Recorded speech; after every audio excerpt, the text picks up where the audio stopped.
હાય students, જો આપણે હવે છેલ્લો લેક્ચર આવી ગયો લેંગ્વેજ ફંક્શનનો, હા ને. તો હવે આ લેંગ્વેજ ફંક્શનના છેલ્લા લેક્ચરમાં જેટલા 6-7 બાકી છે લેંગ્વેજ ફંક્શન એ આપણે આજે જોઈ લઈએ. ચલો સ્ટાર્ટ કરીશું. હવે છે 25 નંબરનો જુઓ, મેકિંગ રિક્વેસ્ટ, વિનંતી કરવી, બરોબર ને.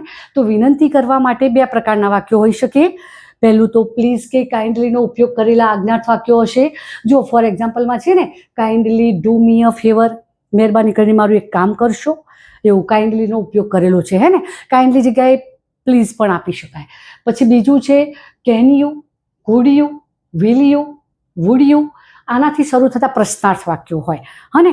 તો અહીંયા એક્ઝામ્પલ લીધેલું છે. જો અહીંયા તમે જોશો ને, would you give me your mobile for a while, તમે થોડોક સમય માટે થઈને તમારો મોબાઈલ મને આપશો. અહીંયા જો વુડ યુ કરીને આપેલું છે ને, વિનંતી દર્શાવવા માટેનો જ શબ્દ છે, હે ને. તો તમારે યાદ રાખવાનું, પ્લીઝ કે કાઇન્ડલી આપેલું હોય અથવા can you, could you, will you, would you નાથી પ્રશ્ન કરેલો હોય તો સમજવાનું આપણે તમારે મેકિંગ રિક્વેસ્ટ. ઓકે, ચલો પછી આવ્યું એક્સપ્રેસિંગ પ્રપોઝલ આવી ગયું 26 નંબર. પ્રપોઝલમાં તો શું હોય, ચાલને આપણે આમ કરીએ, ચાલો ને ત્યાં જઈએ, બરોબર ને. તો ચાલને કે ચાલોને દર્શાવવા માટે લેટસ કે લેટ્સ વાળું વાક્ય વપરાતું હોય છે. લેટસનું શોર્ટ ફોર્મ લેટ્સ થાય, હા ને. એક્ઝામ્પલ છે, જો લેટ્સ હેવ એન આઈસ્ક્રીમ, ચાલો આપણે આઈસ્ક્રીમ ખાઈએ, હે ને. આવી શકે આમાં. તો લેટસ વાળું વાક્ય છે, આપણે સમજીશું કયું, એક્સપ્રેસિંગ પ્રપોઝલ. પછી આવી ગયું 27. નાના નાના જ છે, હા મુદ્દાઓ સ્ટુડન્ટ્સ, કારણ કે તમારે આવા શબ્દો જ યાદ રાખવાના છે, ફટાફટ થઈ જાય એવા છે આ તો. ડિસ્ક્રાઇબિંગ એક્શન, ક્રિયા દર્શાવવા માટે. ક્રિયા દર્શાવવાની છે તો આમાં જનરલી તમારે પેસિવ વાક્ય જ હશે. અને પેસિવ વાક્યને ઓળખવા માટે તમારે શું યાદ રાખવાનું છે, કર્તાની સાથે શું આપેલું હશે, ટુ બીનું રૂપ અને પાસ્ટ પાર્ટિસિપલ. ટુ બીના રૂપો એટલે વર્તમાનકાળના ટુ બીના રૂપો એમ ઇઝ આર, ભૂતકાળના વોઝ વેર, ભવિષ્યકાળના વિલ બી કે શેલ બી, અને બાકીનું મોડેલ ઓક્ઝિલરી હોય ને તો can be, could be, may be, might be, must be, આ બધા મોડેલ ઓક્ઝિલરી કહેવાય, હે ને. તો આપણે ફોર એક્ઝામ્પલમાં લીધેલું છે, જુઓ students, your result will be declared in the end of May. તમારું રિઝલ્ટ મે મહિનાના એન્ડમાં આવશે. હા, આમાં સાચું જ છે. તમારું રિઝલ્ટ અત્યારે માર્ચ મહિનામાં પરીક્ષા લેવાય ને, રિઝલ્ટ તમારું મે મહિનાના એન્ડના અઠવાડિયામાં હશે, બરોબર ને. તો એમાં વિલ બી આપેલું છે, ભવિષ્યકાળનું ટુ બીનું રૂપ છે, અને ડિક્લેર્ડ. ઓકે, 28 નંબર આવ્યા, ડિસ્ક્રાઇબિંગ પાસ્ટ ઇવેન્ટ, ભૂતકાળની વાત કરવા માટે, ભૂતકાળનો બનાવ બતાવવા માટે. તો ભૂતકાળનું વાક્ય આપેલું હોય એમાં, સ્વાભાવિક જ છે ને. ભૂતકાળની વાત કરવી હોય તો ભૂતકાળનું વાક્ય, મતલબ કર્તાની સાથે ભૂતકાળનું ક્રિયાપદ હોય, હા ને. તો જુઓ એક્ઝામ્પલમાં છે, વી visited the Taj Mahal last year, ગઈ સાલ અમે તાજમહલની મુલાકાત લીધી. જો વિઝિટેડ ભૂતકાળ પણ આપેલું છે, લાસ્ટ યર પાછી સમય પણ આપેલો છે, હે ને. તરત યાદ રહી જાય એવું છે, ભૂતકાળનું ક્રિયાપદ છે. ચલો આવ્યા 29 નંબર, ડિસ્ક્રાઇબિંગ નેસેસિટી. નેસેસિટી મતલબ જરૂરિયાત દર્શાવવા માટે, ફરજિયાત પણ દર્શાવવા માટે. તો એમાં કર્તાની જોડે કયા હશે શબ્દો, must, have to, has to, had to. અને આમાંથી કોઈ પણ આપેલું હશે તો ક્રિયાપદનું મૂળ રૂપ જ આવશે, હા ને. પછી જોઈએ 30મા નંબરનું, એક્સપ્રેસિંગ પોસિબિલિટી, સંભાવના દર્શાવવા માટે અથવા શક્યતા દર્શાવવા માટે. તો એમાં સંભાવના કે શક્યતા દર્શાવવા માટે બે શબ્દો હોય, કર્તાની સાથે મે કે માઇટ આપેલું હશે અને સાથે મૂળ ક્રિયાપદ હશે. એક્ઝામ્પલમાં જુઓ, there are clouds in the sky, આકાશમાં વાદળો દેખાય છે. તો ઇટ મે રેઇન, કદાચ વરસાદ પડશે. કદાચના અર્થમાં કહીએ ને સ્ટુડન્ટ, કદાચ એટલે મે કે માઇટ લેવાય. વર્તમાનકાળનું વાક્ય હોય તો મે, ભૂતકાળનું વાક્ય હોય તો માઇટ. બીજું એક્ઝામ્પલ જોઈએ, mister Mehta is not here, mister Mehta અહીંયા નથી.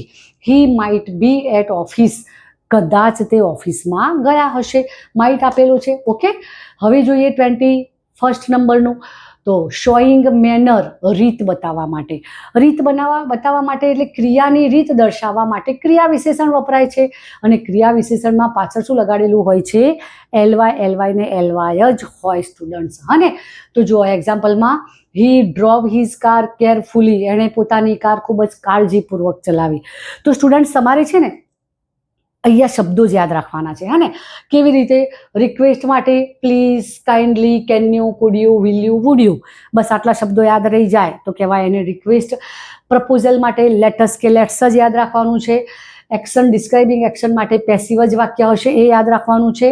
પછી પાસ્ટ ઇવેન્ટ માટે ભૂતકાળનું જ વાક્ય હશે, એમ યાદ રાખવાનું. નેસેસિટી માટે must, have to, has to, had to, આટલા શબ્દો યાદ રાખવાના. પોસિબિલિટી માટે મે અને માઇટ યાદ રાખવાનો. મેનર માટે પાછળ એલવાય લગાડેલું હશે. આટલું યાદ રાખો એટલે આપણે 6 થી 7 જેટલા લેંગ્વેજ ફંક્શન તો ઇઝીલી થઈ ગયા. અને આ બધા લેંગ્વેજ ફંક્શન છે ને એ બધા તમારે જોઈનિંગમાં આવતા હોય છે, કારણ કે આ બધામાં શું પાછળ શું લગાડવું એવું બહુ મહત્વનું નથી, પાછળ બધાને મૂળ ક્રિયાપદ જ હોય છે એટલા માટે, હે ને. તો આમાં આપણે લીધેલું છે identify the language function. Language ફંક્શનને ઓળખો. તમારે આ લેંગ્વેજ ફંક્શનના નામ સામે જોડકામાં આપેલા હશે, આપણે જોડકા નથી લખ્યા, ઓળખવાનું આપેલું છે. અને સ્ટુડન્ટ્સ, તો પહેલું જોઈએ, we have to complete hour work before time. આપણે આપણું કામ સમય પહેલાં પતાવી દેવું જોઈએ. જો આમાં હેવ ટુ આપેલું છે ને, તો હેવ ટુ અહીંયા નેસેસિટીમાં આવે છે, તો આપણે હેવ ટુ વાળું વાક્ય સમજવાનું, નેસેસિટી. બીજું વાક્ય, let us help the નીડી people. ચાલો ને આપણે જરૂરિયાતમંદ લોકોની મદદ કરીએ, હે ને. તો લેટસ વાળું વાક્ય છે, અહીંયા સમજવાનું આપણે પ્રપોઝલ. તો લેટસ વાળા વાક્યને આપણે પ્રપોઝલ માનીશું. ધે રેન વેરી સ્લોલી, પાછળ એલવાય લગાડેલું આવ્યો, જુઓ. એલવાય વાળું હોય તો સમજવાનું આપણે મેનર. મેનર આવી ગયું. Would you give me your mobile for a while. તમે મને તમારો મોબાઈલ થોડોક સમય આપશો. શું કર્યું છે? રિક્વેસ્ટ. એમાં આવે છે ને can you, could you, will you, would you, would યુથી પ્રશ્ન પૂછ્યો છે, બરોબર ને. તો એને સમજીશું આપણે request. Gujarati is spoken in Gujarat. તો હવે આમાં તમે જુઓ સ્ટુડન્ટ્સ કે અહીંયા to be plus past participle આપેલું છે. ઇઝ છે વર્તમાનકાળનું ટુ બીનું રૂપ છે, અને સ્પોકન એ સ્પીક, સ્પોક, સ્પોકન, બરોબર ને. સ્પોકન એ સ્પીકનું પાસ્ટ પાર્ટિસિપલ છે. મતલબ થયું કે અહીંયા to be plus past participle છે, તો આપણે two be plus past participle વાળું કયું છે? એક્શનમાં છે. જુઓ, ખાસ કરીને પેસિવ વાક્ય જો હોય છે, વિલ બી ડિક્લેર્ડ છે ને, તો two be plus past participle આપેલું હોય તો સમજવાનું આપણે એક્શન. એના પછીનું 6થા નંબરનું વાક્ય જોઈએ આપણે, Abhay is absent in the class. He may be ill. Abhay ક્લાસમાં એબસન્ટ છે, કદાચ તે બીમાર પડ્યો હશે. તો આ સંભાવના બતાવી છે. મેં આપી દીધેલું છે અહીંયા. મે કે માઇટમાંથી કોઈ પણ આપેલું આવે ને તો આપણે એને પોસિબિલિટી સમજવાની. ઓકે. પછી છેલ્લું વાક્ય જોઈ લઈએ આપણે, આઈ ફિનિશ્ડ માય વર્ક યસ્ટરડે. ગઈકાલે મેં મારું કામ પૂરું કરી દીધું. ભૂતકાળમાં ક્રિયા પતાવી દીધી છે, તો સમજવાનું આપણે પાસ્ટ ઇવેન્ટ, બરોબર ને. ભૂતકાળમાં આપેલું હોય ત્યારે. ઓકે સ્ટુડન્ટ્સ, તો તમે આનો સ્ક્રીનશોટ લઈ લેજો જરા. સારું. તો સ્ટુડન્ટ્સ, તમને જો મારો આ વિડીયો ગમ્યો હોય તો લાઈક કરજો, શેર કરજો અને સબસ્ક્રાઈબ કરજો. That's all students. Thank you.